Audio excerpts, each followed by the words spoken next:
Hello everybody. Welcome to our last webinar from the series linked to the Agrihub Inspire Hackathon 2022. Today with a very interesting title, Asymmetric MapWhiteBoard as a Disruptive Technology for Agriculture Advisory Services with practical demo. Thank you for joining us. My name is Marketa Kollerova. I am from the organizing association Plan for All, and I will be your host today. As I have already mentioned, the webinar is organized as a part of the Agrihub Inspire Hackathon 2022, which took place this spring and is already closed. But we thought it was important to organize this session as it is linked to a couple of challenges.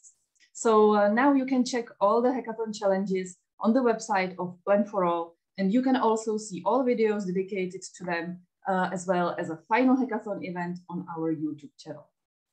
Before we start, I would like to let you know that the webinar is being recorded. The recording will be sent to your registered email address. And of course, you can put any questions to the chat or directly to the speakers after the presentation. But for now, please keep your microphones muted. Thank you. Well, today, our speakers will present their vision of new advisory services, which are based on asymmetric communication and collaborative data sharing between advisor and farmer. They will explain what MapWhiteBoard is, how it can be modified for smart agriculture, and how to run such communication between advisor and farmer. They will also show you some practical demonstration. Speaking of the presenters, it's about time to introduce them. We will have several speakers today. All of them are experts in geographic information systems with a long time experience in this field. First of all, Mr. Karel Charvat, the VIP of our team in Plan for All and the main organizer of the Hackathon series, will talk about the wider background and reasons that lead us to the ongoing collaborative work on solving farmers' issues. Then he will give the floor to Mr. Raitis Berzins from the Latvian company Baltic Open Solution Center, one of the developers of the solution, who will show you step by step how MapWhiteBoard actually works. We will continue with data integration and map composition. Mr. Franta Zadrazil, developer from Les Projekt Služby, will lead you through this part. And then the main brain of MapWhiteBoard, Mr. Runar Bergheim, from a Norwegian company Asplanviak, will take the floor and lead you through the principle of asynchronous services and will outline potential solutions. After that, the fun part will begin. Our analytics, Herman Snevajs and Pavel Gnip from Wireless Info, will finally show you the live demonstration with existing tools and MapWhiteBoard. After that, we will have some time for questions and discussion, and then we will briefly summarize this year's Agrihub webinars. So I think it's high time to start with the presentation itself. So Karel, the floor is yours. Thank you. Thank you, Marketa. I need to switch to the presentation. Give me a few seconds.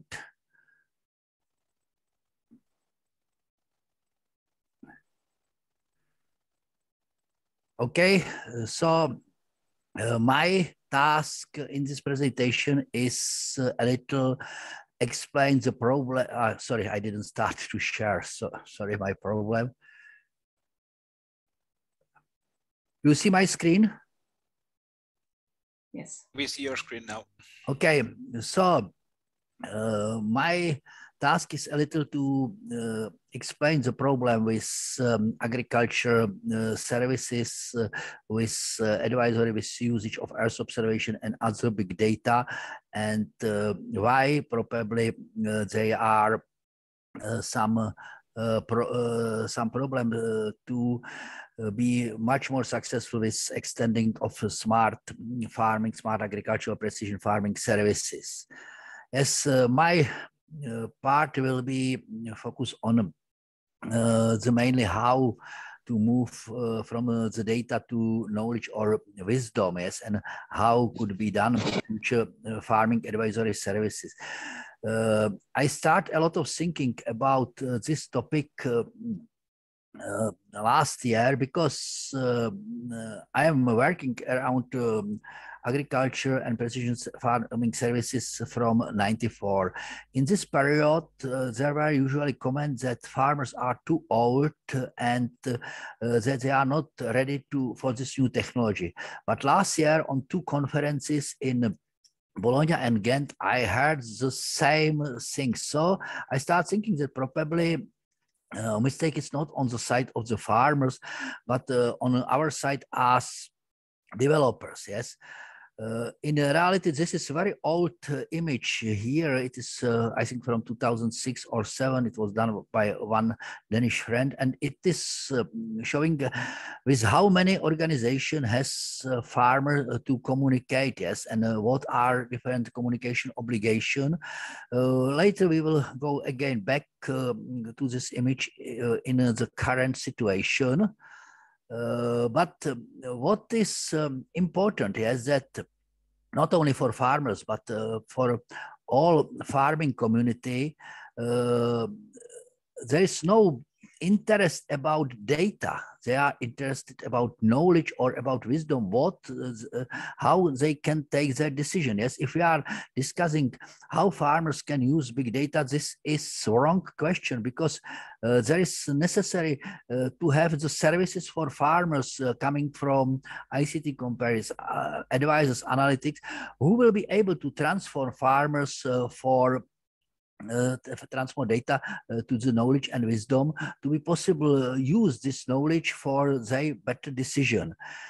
So this is, I think, very important, and we have to look on this and to look how we can organize these things. Yes, as I mentioned, we have data. From data, we can generate information, knowledge, and wisdom. And this is the role for intermediators. Yes, who are able to do this for farmers and who can do this in some effective form to be possible also to communicate about this with farmers. Because one thing is that farmers, as I mentioned, are not in principle interested about the data. They are interested about this wisdom, but it means that it is not some black box when you will give to farmer some recommendation and he will accept this recommendation, but there is need for some communication with the farmers and exchange of information and knowledge, because in many decisions, local knowledge is very important. So this is what is, and we are now in the time of the cloud. Yes, there is some modification of the image, because now there is many clouds, yes, from different providers, and in principle, till now for farmer is situation not simple, could be more complicated, because the information is spread on many places, yes, and it is difficult to be able to combine this and take the decision. So I think that now the situation for farmers is in some way a little more complicated than were a few years ago, and we have to look on the way how to change the situation and how to give to the farmers some better chance to communicate. As there is one idea which is a big dream of the big IT and other companies provider, that they will take all this cloud, all information, and that there will be one access point globally. But I think that this is a wrong idea, because without local knowledge, without local communication, probably farm will be very difficult that farmer will accept such solution. And I am personally not a big fan of marketplaces with application for farmers, because many farmers is not able to look for the different application and tested this. So we have few farmers in our country who are able take standard GIS tools and who are able to analyze data. I think in Czech, maybe that I know 5, 10 such farmers who are able to do this. More partners is able to use different apps and different services, but the biggest part of farmers till now need agriculture advisors. And I think that this is the key for the future, that we will be able to build such advisory systems that farmers will be able to accept this advisory systems, and that farmers will communicate with this advisory system. And this, from our point of view, means that there is necessary to cover and connect it all this chain and to find some access point which will be able to generate added value knowledge from all this information and give this information to the farmers. So our idea is that we need some local broker or local advisor who will be able for farmer put all information together, and who will be able to serve farmers with the services, but who will be able also to communicate with the farmer. And it is necessary that this will be not only one application solving one problem, but that this local broker or this local advisor will be able to cover all needs of farmers, and will be able to offer him with communication the solution for different decision making. And I think that this is the future.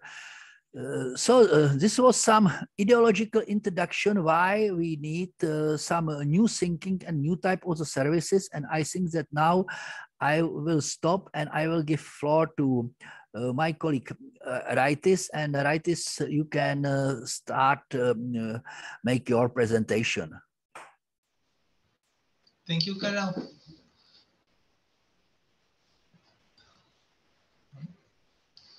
So I will be more practical or more tech-oriented in my presentation, but the aim of the whole thing is still the same: to make life easier for the farmer and for the advisor.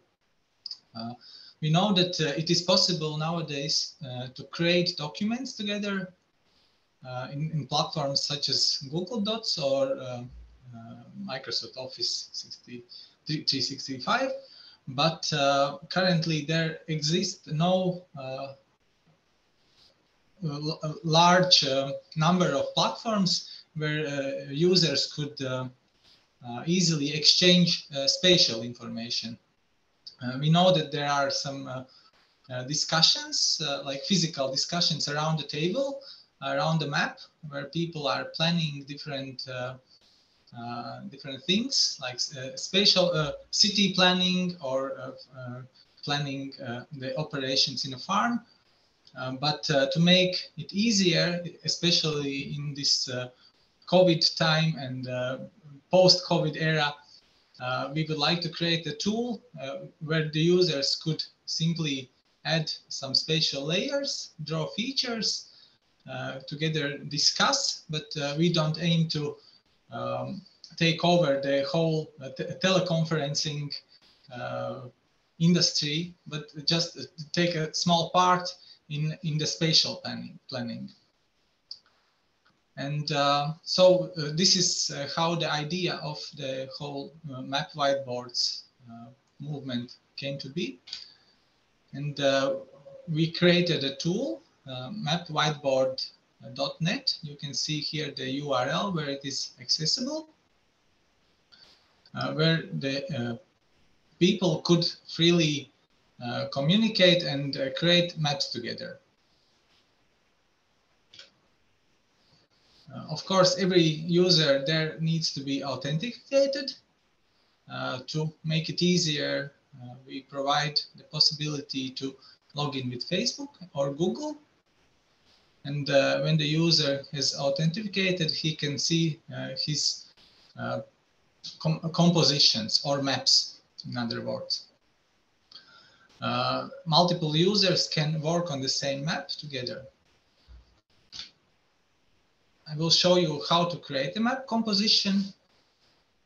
In the system, you can click here, New Composition, type in its name, set the initial spatial viewport, and then the composition is created in 3 clicks. And afterwards, the user needs to give permissions for other users to either read or write to his map.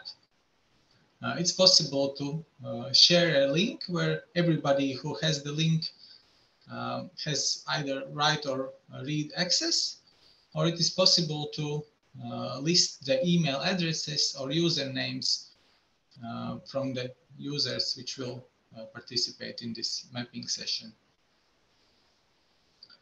Same way as it is for Google Documents.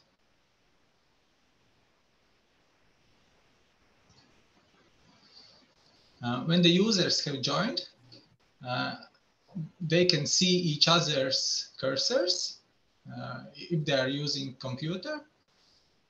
If they are on a mobile phone, it's a little bit more tricky, and then they would need to use some sketching layers and draw objects there.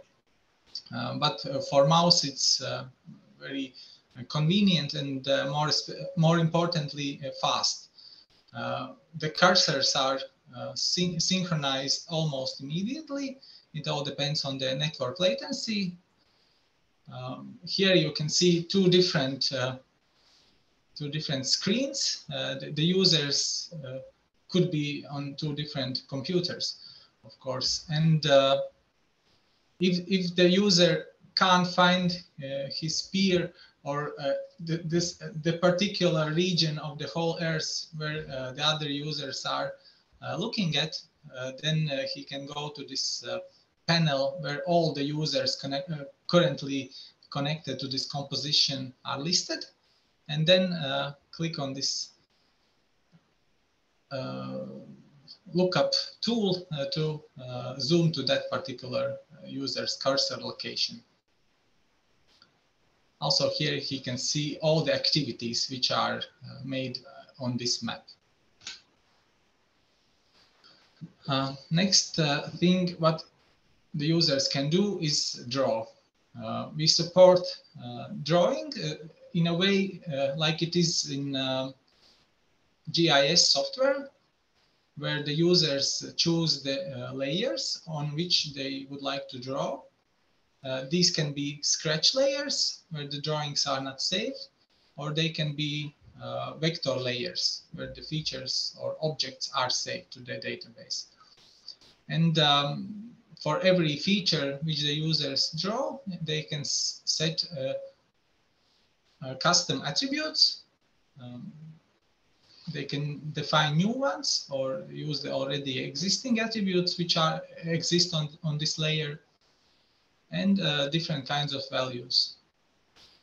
They can also split and merge features, which is quite important if we are working on with fields in agriculture, where also the field geometries might be split and merged depending on seasons. And of course, everybody can also style these drawings. They don't need to be in this blue line with white filling. Just to recap, things which are synchronized but not stored include cursors and sketches, just for annotation purposes, and things that are synchronized and stored in our database include composition metadata such as name, abstract, author, and date, and layers. Layers can be vector layers or raster layers, and can come from different outside services, such as different public open data. If they are served using some more or less common standards for sharing map data, such as WMS, WMTS, WFS, and also different kinds of file-based storage mediums, such as GeoJSON, shapefiles, etc. Also, what is synchronized and stored is the visibility of particular layers, styles in SLD, style, standard opacity, layer order, and of course the actual spatial features such as points, polygons, and lines.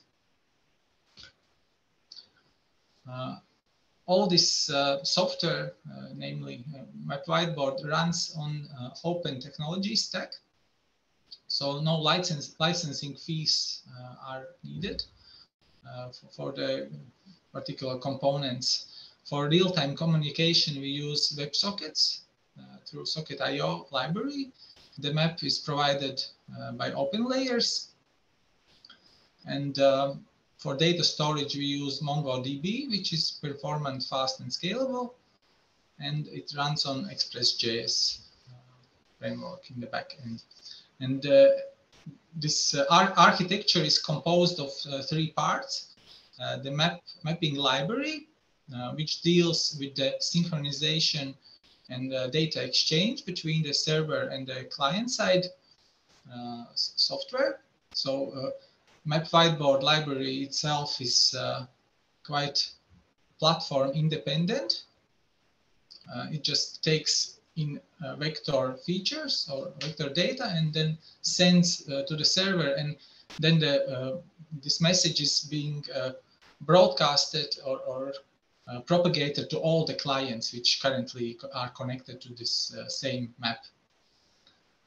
And we use Aegis layers for as a wrapper for OpenLayers library, which provides functions such as layer management, printing, sharing, different tools for importing, exporting data, and also drawing the features on the map.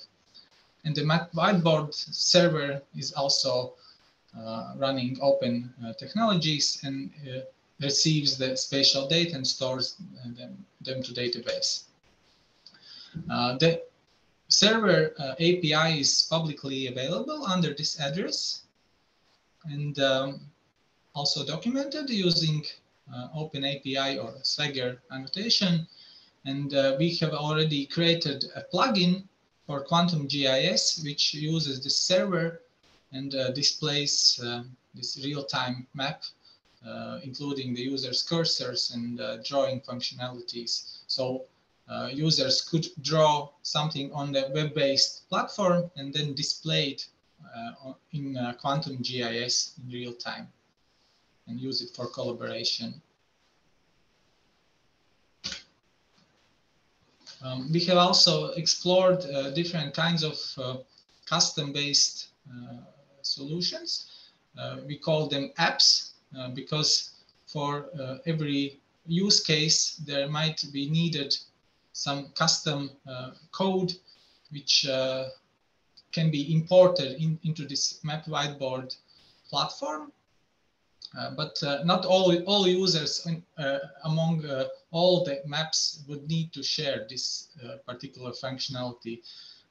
Here you can see that currently there are two apps. One is for statistical analysis, where users could import CSV files, do some statistical analysis like correlations, regressions, and display the results on map. And the other one is for agroclimatic analysis, to analyze why in particular fields things grow better by taking into account the historical meteorological data and some models, how to translate these meteorological data forecasts and also the historical data into yield predictions. But at the end of the day, the most important thing here is that we are able not only to collaborate on this map environment, but also that we get something out of it, be it some file which we can import into machinery to manage the fertilizer or other chemicals on the field, or also import this same file into GIS software for further analysis. And for these data, we can also style them, annotate them, if the advisor says that it's okay, then we can save them into different file structures, save the map composition as a whole, which lists all the layers and the data, or we can just export some individual layers, such as new field boundaries, which we have agreed together with the advisor or with our neighbors or the agency which manages the field boundaries, for example. And, yeah, so the tool is quite intuitive in that matter. And yeah, so I ended by exporting the data into various structures, but I didn't tell you what these structures are. So with that, I will end and pass the floor to the next speaker. Thank you.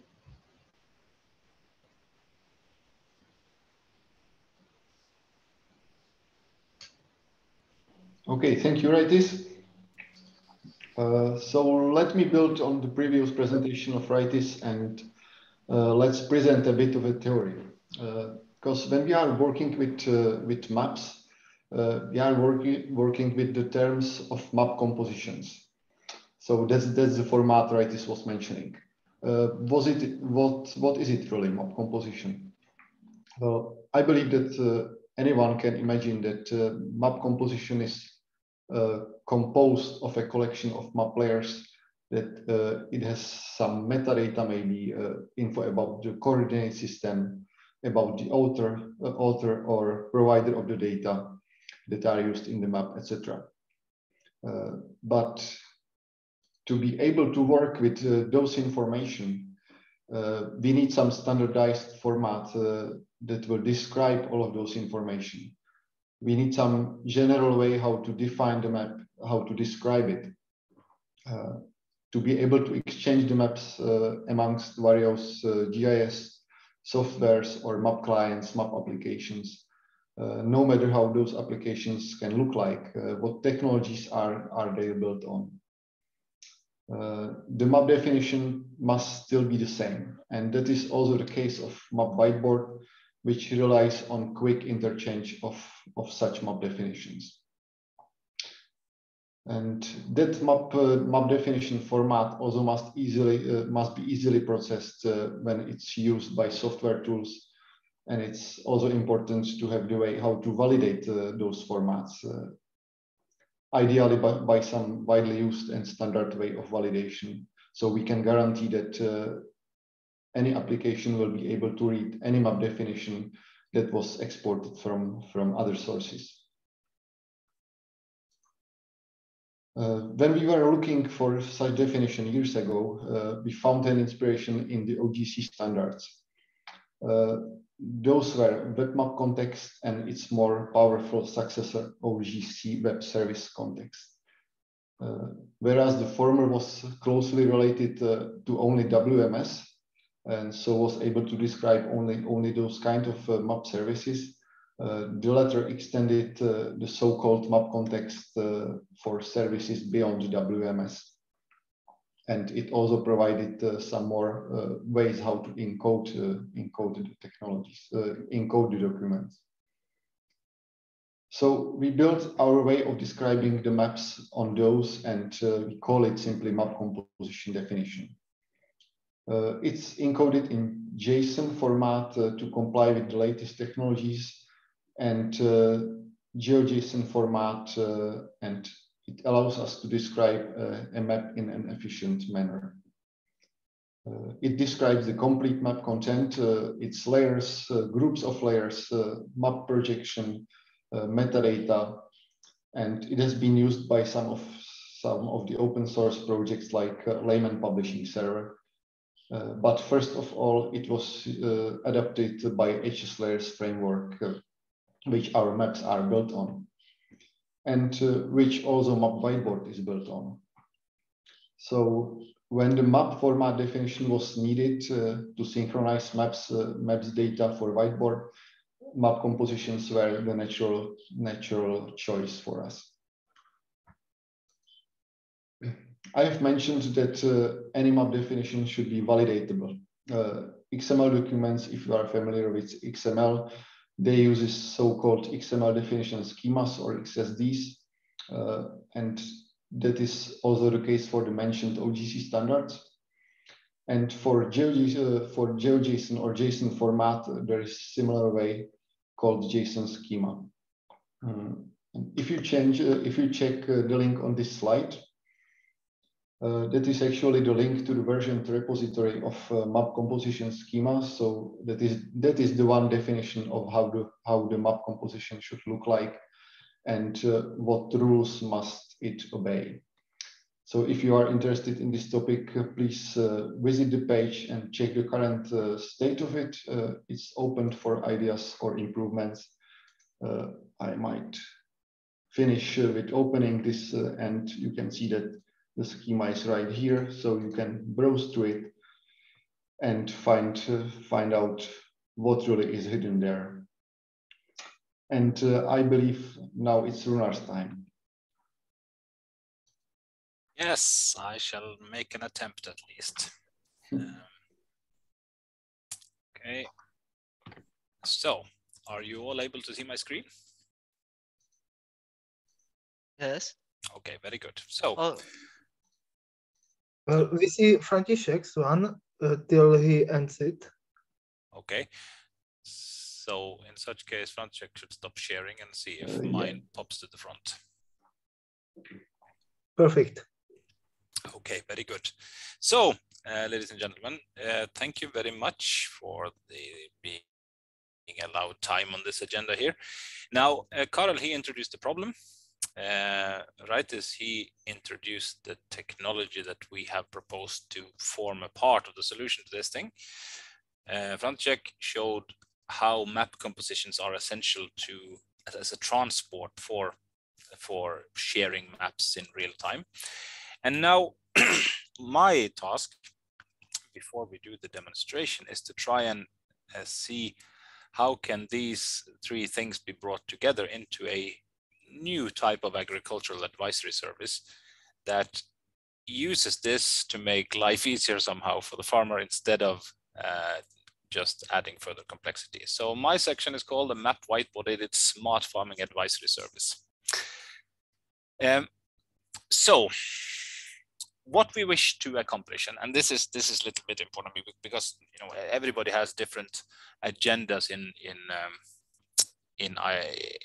this. What we want to accomplish is better agriculture. No year better than this in recent memory has illustrated the importance of food security, food safety, and repercussions widely felt once there is a disruption in production that happens far away from us. So what we want to do is to see how can we optimize production. And one of those things that are necessary to do that, or that is a potential to do that, is variable rate application. So instead of putting the same quantity of fertilizer, same amount of water, same amount of pesticide everywhere in a field, to vary it according to the actual growth index, growth rate of each part of the field. This can optimize production, and it can also, of course, benefit the environment, which is also not a bad side effect. So to do this, and this is what we want to do. We don't want, building technology is nice, of course, it's fun, but not strictly useful for anything unless applied. So what we want to do is now to accelerate this. To do so, we need to find some effective way for people to interact over a field on a farm. This variable rate application is not invented as part of the MapWhiteBoard. Something's been around for quite some time. But we want to create an effective way from zero to variable rate application by means of digital interaction between an agricultural advisor and a farmer. So the first thing they need is a way to have an effective, meaningful discussion about a single field on a farm, or many fields on a farm. And this, we think we will solve through the use of online conferencing combined with the MapWhiteBoard that has just been introduced by Raitis and enabled by the map compositions described by Franta Zadrazil. We need an effective way to access relevant time series of Earth observation data, because this is the only mechanism we have to detect variations within an individual field.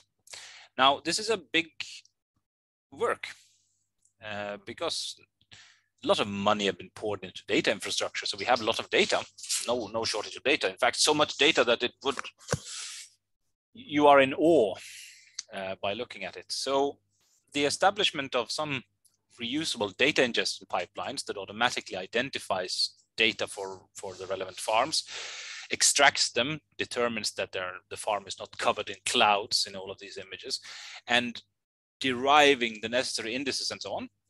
This is also a tool chain that falls behind this, not visible really to the farmer until the final data products appear and he can discuss them with his agricultural advisor. But even for the agricultural advisor, these data are not technically accessible today.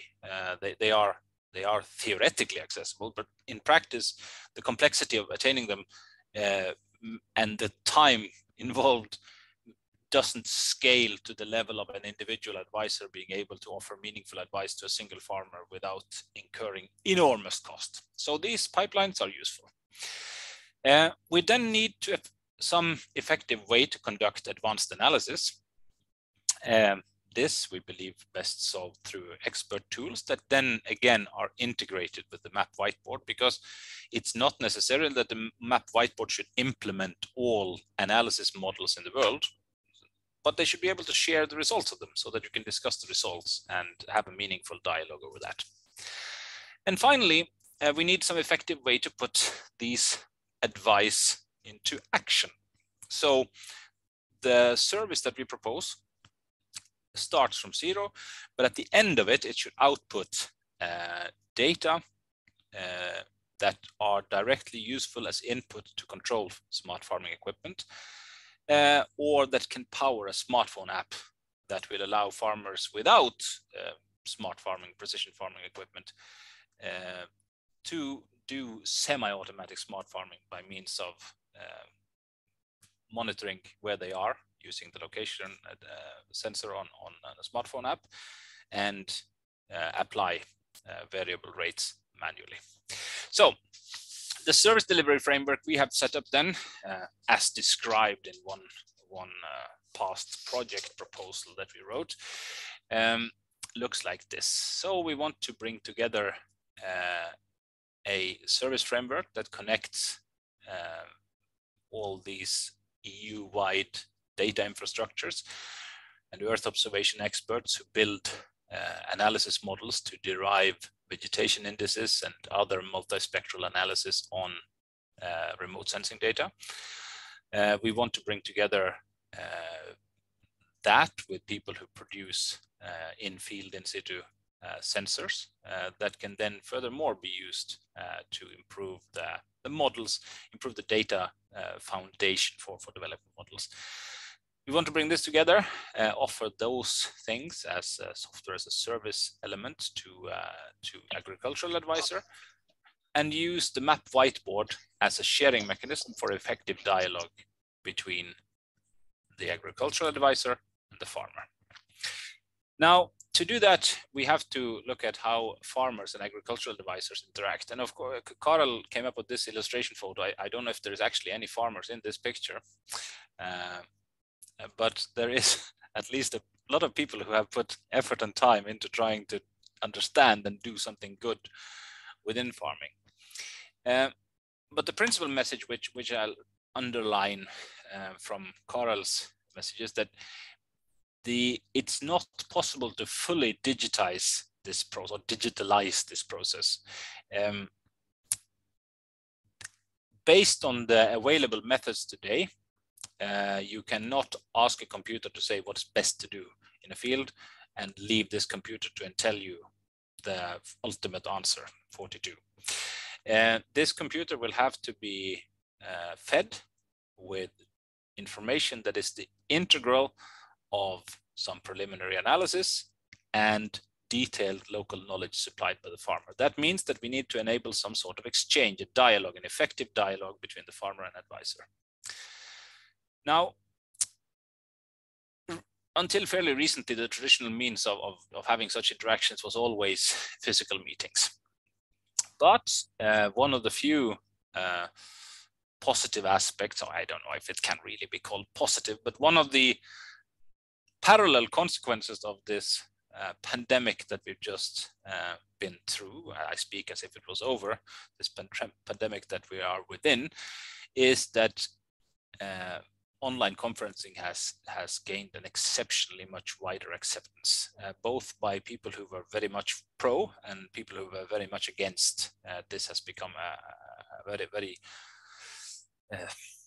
frequent part of life. So that means that the resistance to building a service concept that relies on online conferencing is less now than before.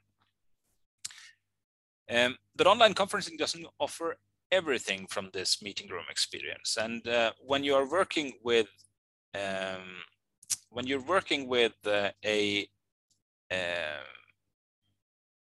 field on a farm or a map or whatever it might be, you would typically need to emulate what happens in this meeting room. And in the meeting rooms, you have people with markers, you have people with big printed maps on the tables, you have people who are pointing and explaining eagerly.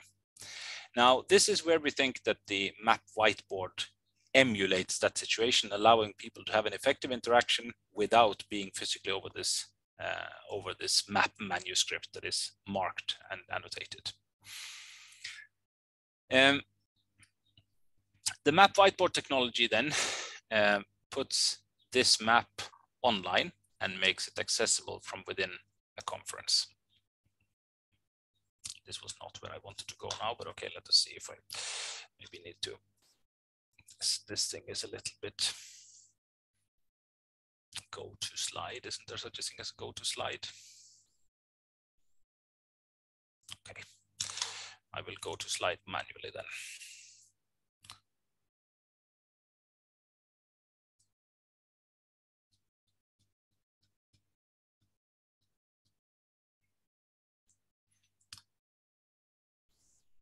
So first, let us have a brief look at the actors in our process now. We have a farmer. He is someone who runs a medium-sized farm by Czech standards, a huge farm by many other parts in Europe.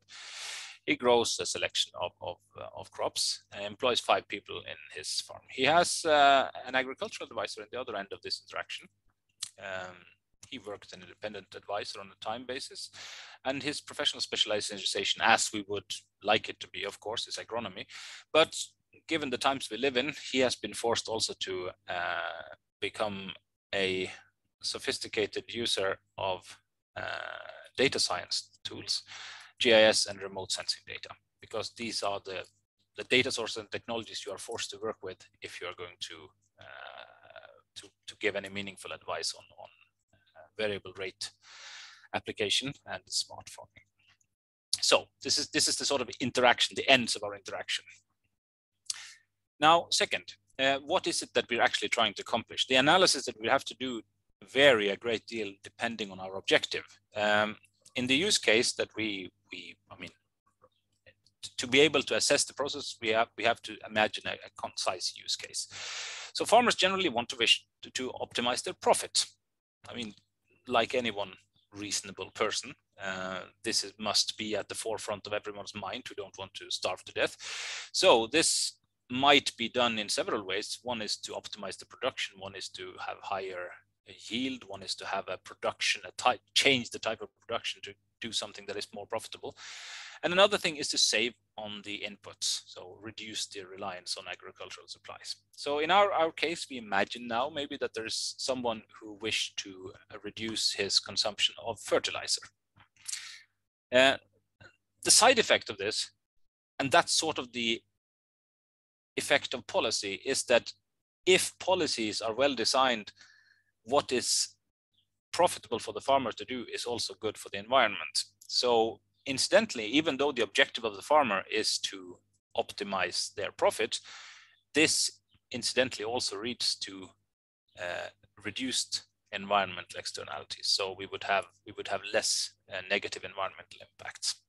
So this is not really the farmer's job to make these policies, but it sort of shows the importance of it in context. So once we have established that this is what we want, we need to have a conference. So we set up a conference. We set a conference between advisor and farmer. They're using Google Meet. In Google Meet, we put an add-in. The add-in gives a button that allows you to add a map whiteboard to the dialogue. This link will then appear in the chat line in the shared dialogue, and we can move on to discuss what happened in the first call. We imagine that this this interaction, this advisory service, can be delivered in a single meeting, or it can be delivered in multiple meetings. It depends a little bit on what is the nature of the request. But a first call would typically be made to identify the problem. So we would want then during this session to find out, first of all, what is the actual area that we're looking for. We can find that by searching for a property identifier or zooming around in the map and finding the exact locations on the field. And as you will see when we come to the demo, during this section, it is possible to use the map whiteboard to point as you would on a paper map on the table to indicate specific positions. And at this time, even though we haven't conducted any specific analysis for the farm, we still have a number of pre-generated data. We have a long-term yield prediction that we can look at. We have pseudo-realistic colored map, satellite imagery maps that we can look at to get a better understanding of the area. So there's lots of things we can look at this stage, and maybe some of the advice can be given on this basis alone.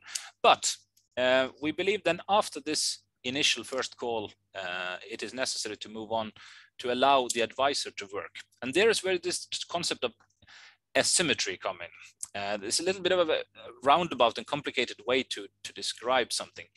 But originally, we had this idea that we would have to build a map whiteboard that encapsulated all the functions of the universe. And once I conduct an analysis at my end, this should be visible also to everyone else, all the steps of the analysis and so on. And this would create a very, very complicated situation. And it would also mean that the map whiteboard would not be generically useful within more than a few narrow domains where you had the energy to build these very, very complex models. So one sort of premonition that came to Karel when he knocked his head, was stepping out of the shower or something, was that maybe we should make this asymmetrical. Maybe we should allow the experts to work in their own tool chain with their own tools and utilities, and then use the map whiteboard exclusively to communicate the results of that, because that scales down the complexity that is required for the map whiteboard and vastly expands the potential of the stuff you can do.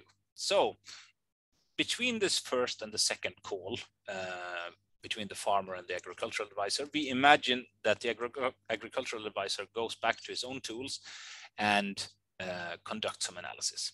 He can use QGIS for this, he can use ArcGIS, use literally any farm management information system, big or small, as long as it produces as output some form of geographical data that can be put forward back into the map whiteboard. And he can use any data source that his system is capable of working with. And before going back to the meeting, he should then prepare some specific analysis for the farm in question and preparing a map that will be as a starting point for the interaction with the farmer. Then we move to the second call. At this time, the two parties are talking and discussing, and now they have some results. There are some zones that have been prepared that will allow the farmers to see, okay, we find one anomaly. There's one part of a field that stands out as being very unproductive. But this could be out of many different reasons. And by supplying the farmer's local knowledge of his fields with the automatic prediction that comes from the satellite imagery, it's possible to calibrate this into a much higher quality data product. So throughout this interaction, we get from a set of zones that are automatically generated, a black box world, to an interactively agreed worldview. Then it might be that during this section that some changes are made. The advisor can take this back into his tools, rerun some analysis, and push these changes back into the MapWhiteBoard map so that the map view that people share are identical. And this can be done in any number of iterations until we have arrived at a satisfactory conclusion with very minimal time costs and with a reusable data pipeline that allows this to be scaled to any number of farmers, allowing us also then to push down the unit cost per farm. And at the end of this, once the data have been prepared and are agreed by all parties, it's possible to then export it and bring it into, as I said, a smartphone-driven, smart farming light, variable rate application light concept where you use your own personal device, or it can be loaded into the control unit of tractors or IoT devices, depending on, I mean, UAVs used for monitoring or irrigation or whatever sort of purpose they are used for. But essentially, at the end of the advisory section, you have not only advice, an idea, but you have a data file that can be directly actionable within smart farming equipment. And so that is the service concept that we are aiming for, and that we're hopefully going to try and show in an end-to-end integration now with Herman and Pavel as significantly more gifted in both the domains of technology and agriculture than yours truly. But nonetheless, I hand over now to you and shall remain silent in the background.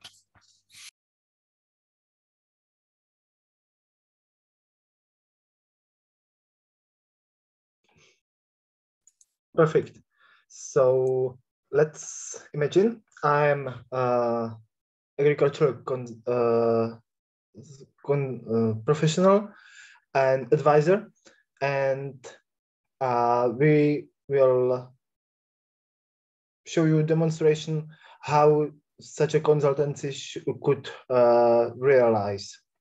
So I now call to farmer through Zoom, for example. So Mr. Gnip, do you hear me? Yes, I hear you. I will start sharing screen to other members of Zoom call to see my screen. And now we are in MapWhiteBoard, and I will share. I prepared this composition before, and I will share it with farmer through this link. I will share with him through chat in Zoom. So I hope I will somehow reach the Zoom chat. Yeah. I will send it to him in private message. So can you open the link, Pavel? Yes. Perfect. So I hope I will see you soon in the map.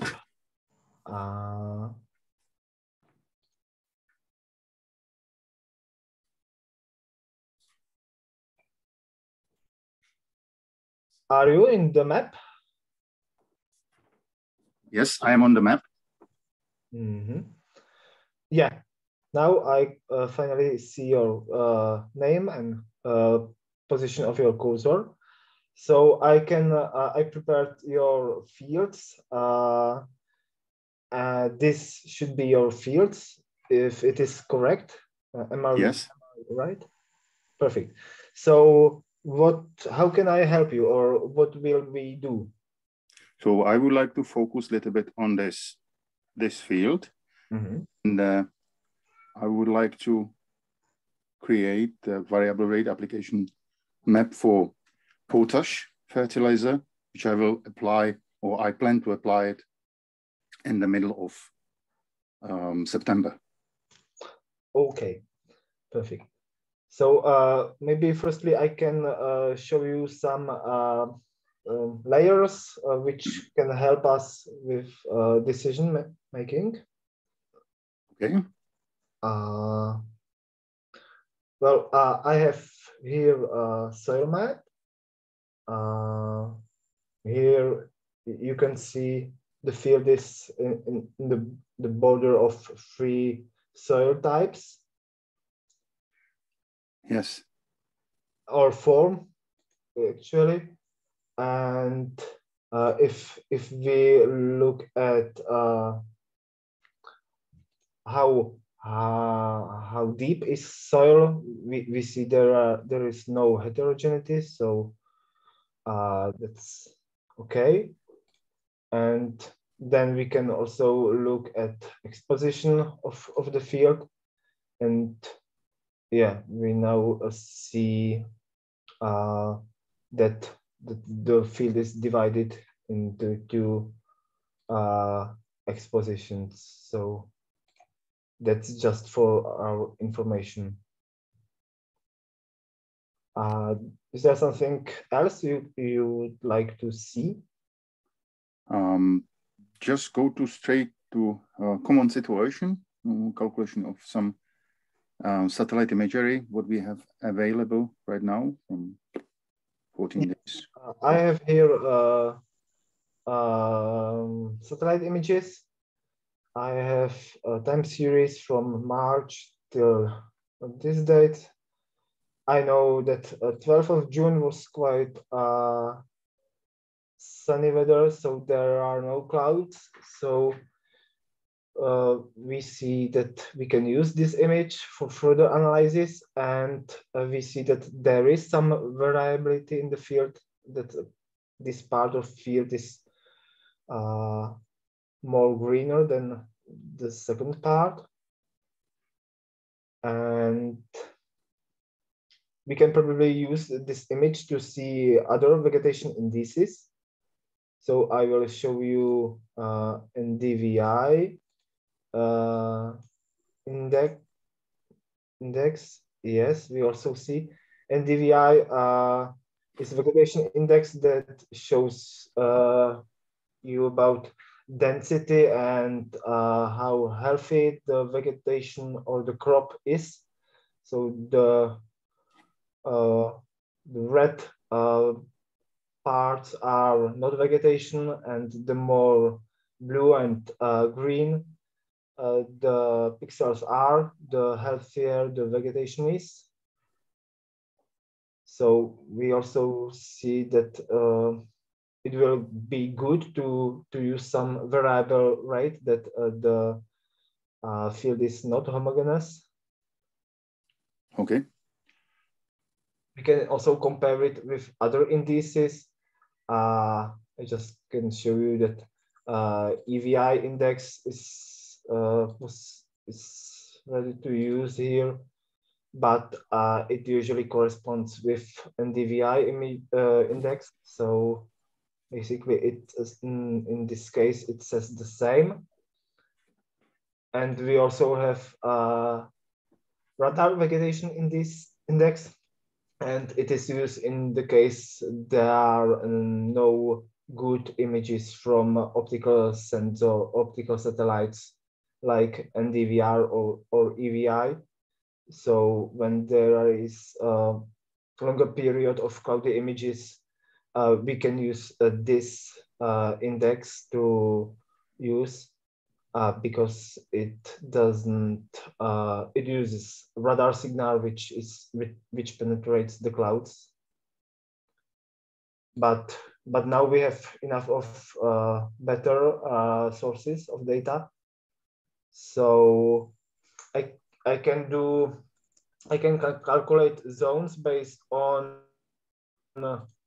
EVI, for example, index. The zones will be to this date, so we will see how the zones from latest images will look like. I have this field calc application tool, and I have to find well, the field. Yeah, it's yeah, I see. This is Kranica. It's next to Kranica, so I will choose this field, and I want to calculate zones based on EVI index. We will have 5 zones and some smoothing. Now I get some available images layers. So we will choose the 12th of June, and we will see how the zones look like. So this is the situation, current situation in the field. And again, red part shows least density of the least dense vegetation, and the more green, the healthier the vegetation is. So I can download this data to see it in our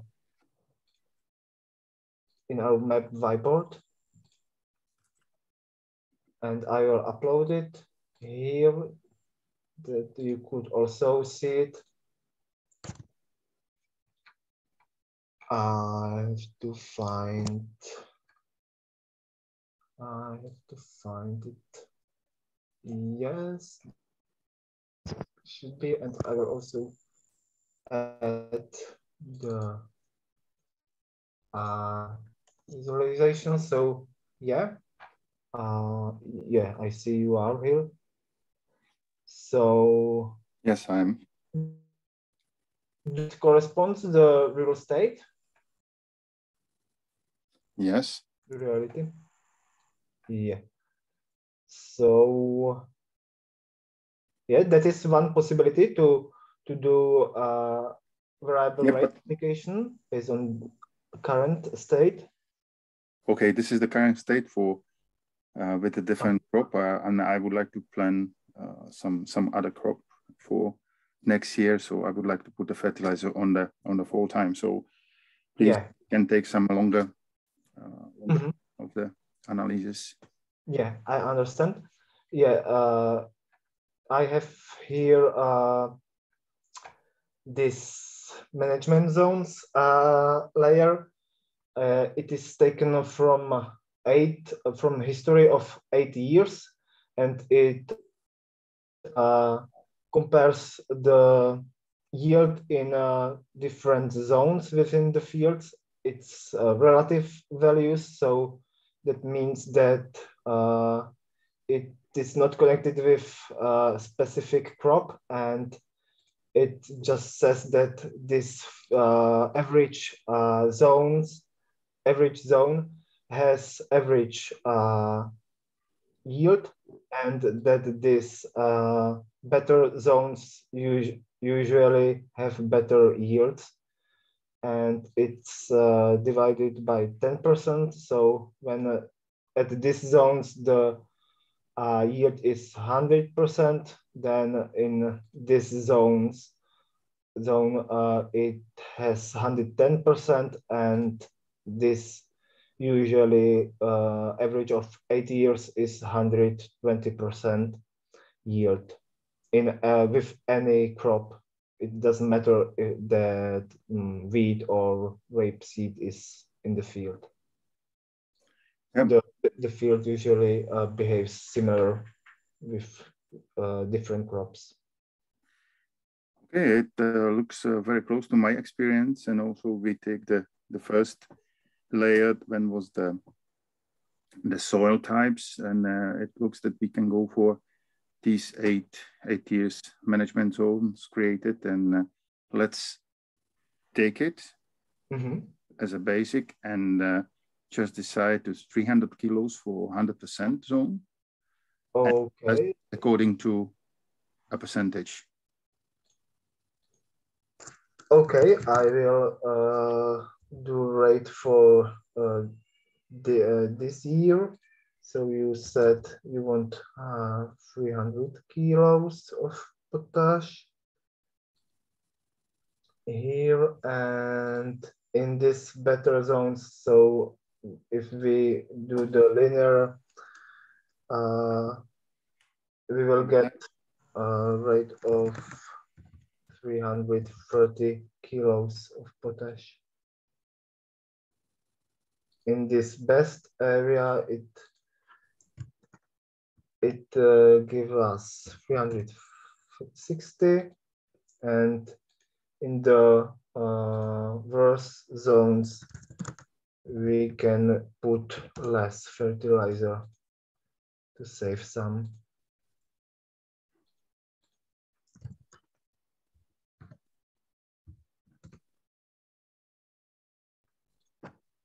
So yeah, we created this rate application. Okay, I'm just thinking about a possibility. So can we change it that the zones with the green color, light green color, we take 110%, and the dark green, we have a same zone. So we take also the one 110%, just to make a same, because I don't want to go too much higher. There is no problem. We can put also the same rate that in the light green zone. Okay, okay.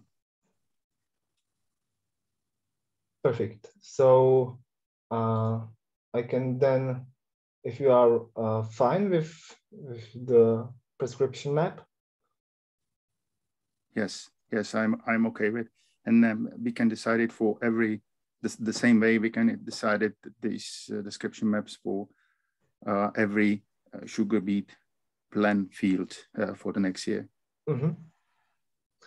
I can then download this this layer, and yeah, and basically that's all interaction with farmer. When I'm experienced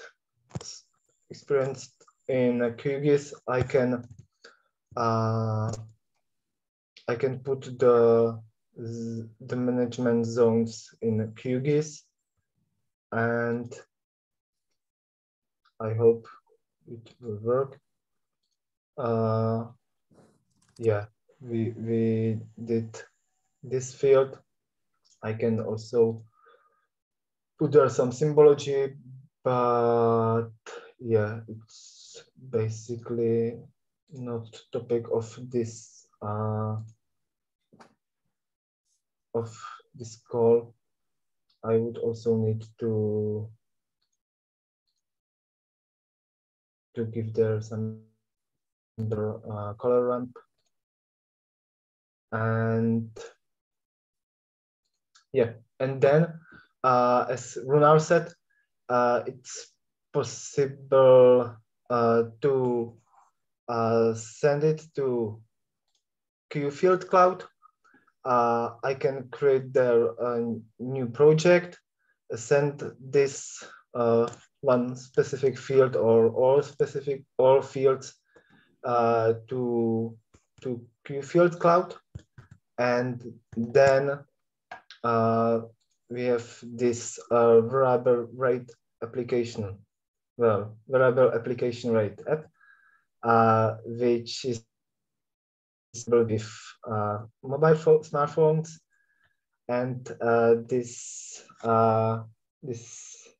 then works. You load the composition or the project in your smartphone, and you choose which attribute you want to track, and based on your location, there is a rectangle, the big rectangle that says you in which well, what is the attribute of the feature you are physically in. Yeah. So you can use it even if you don't have smart machinery in the farm. and you just need your any smartphone with GPS. I think that's all from our demonstration, so I will stop sharing.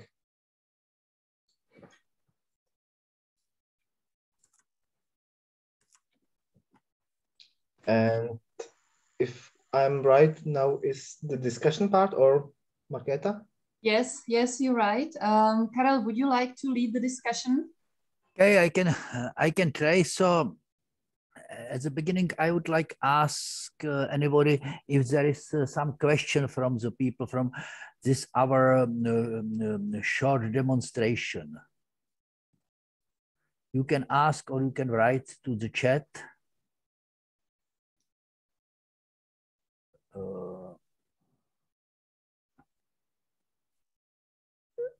Seems that no question, so I will try to tell a few things to this. We are together Czech, Norwegian, and Latvian colleagues working on this platform, and generally this platform start to be developed as some universal environment.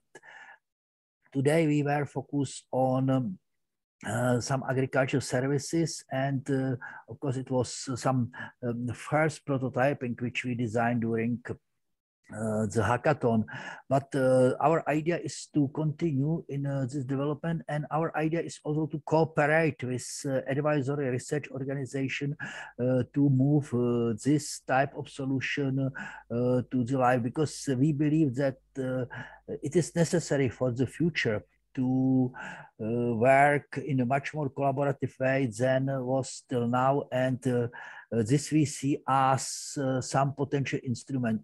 But on other side, we are also looking on the ideas how, for example, this technology to use in different areas. Yes, because we think that it could be modified. Of course, it is necessary, for example, to adapt interfaces, to adapt communication. But as you saw, this system can work together with different decision support taking systems, and can make interaction easy for the people. And in any case, we will be very happy if you will come to us with your ideas how together to build something for farmers, or how to use this technology in other areas. Yes, we are ready to support this communication. We are ready to prepare some possibility for testing. So please, if you have some ideas, contact us, or if you have now some question, please try to ask us. We have some few minutes time to the end of today's webinar.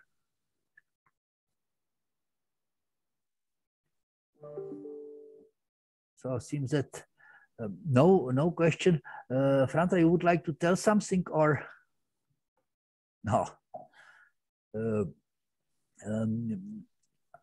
We really see as that for farming is necessary to go in some way of such collaboration, and hopefully that we can, with some from you in the future together, to continue to introducing these new services. If there are no questions, because as I just have a comment. Karel. Try to be on a little bit. I also experienced it many years from agronomy side, and doing a service for farmer in precision farming, work with data we create, or work with data we just collect from the field. And what I see, it's very big step forward with satellite imagery.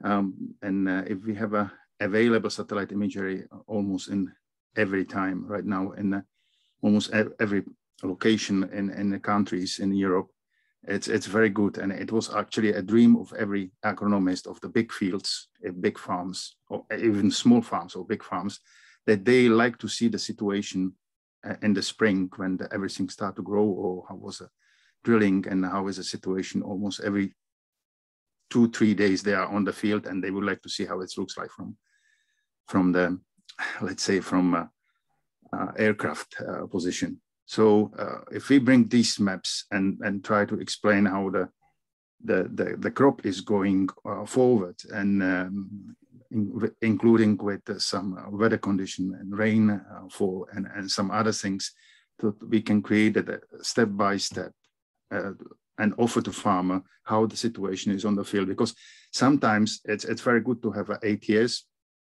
zones, yield zones maps. But, it's different for different crop, different time.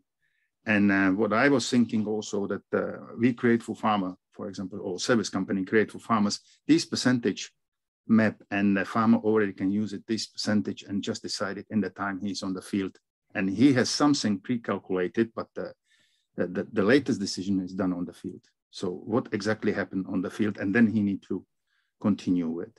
So this discussion, what we prepared today with the colleagues, is it actually was also prepared before, but it's still something we are asking about the one field. But the same situation is with the same crop on any other field. So just to move forward with the explanation and create something around the one field, we can just multiple for other fields, and actually the whole process is standardized for different location, different crops, different time, and so on and so on, crop stage and so on. So just to multiple your product quite easy. And if we look on the field and we add some information, we can easily to move this product for the other fields and so on and so on. So situation would show us the satellite imagery online or on time.